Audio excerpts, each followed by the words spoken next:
Hey guys, this week's video is dedicated in honor of my nephew Label, who turned 3 yesterday and had his first haircut up Shernish, and together with his parents and siblings is spreading Yiddishkeit in Missoula, Montana. And they have lots and lots of nachas.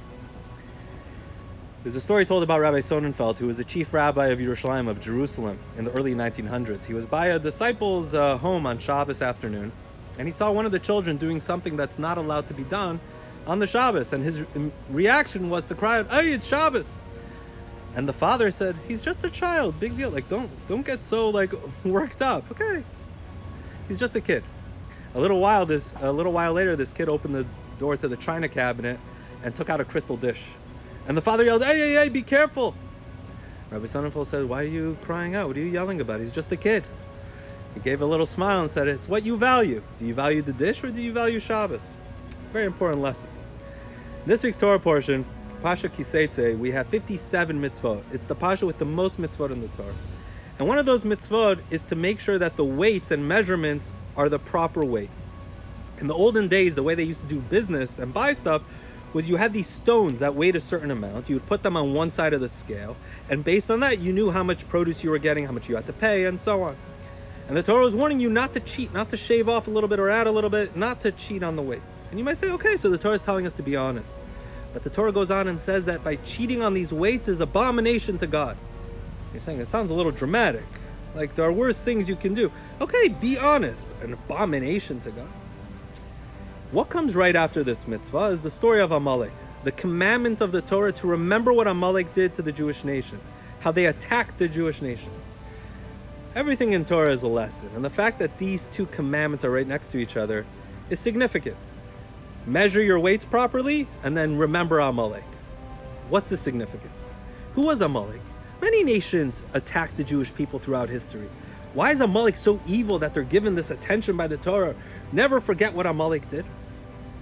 Amalek attacked the Jewish nation at a time when the rest of the world said the Jews are untouchable.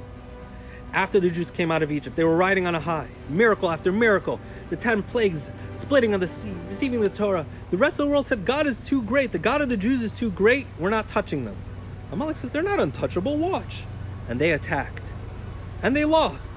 But they showed the rest of the world that you can attack the Jews. They're not untouchable. They had this cooling off effect. And that's why Amalek represents this greater idea, this voice within us that tries and cools us off when we're passionate about something good, when we're on a roll and we're doing something positive. And this voice within us says, you're not a child. What are you getting so excited about? Calm down. It's okay. Big deal. Oh, so you're doing something good? Okay, big deal. It's that voice that tries and cools us off. Oh, you don't want to you don't want to do something for Shabbos this week? You don't want to go to the You'll go another time. Don't worry. It's not such a big deal. It's not, don't worry about it. It's trying and cools us off when we're passionate about doing something. How do we make sure we don't fall for Amalek's attacks? The Torah tells us. What comes right before the story of Amalek? Your weights.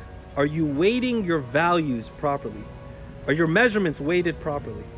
Like we saw in the story, anything we value, that's what we put time, effort, money, attention to. We always find a way. If it's important to us, people find a way.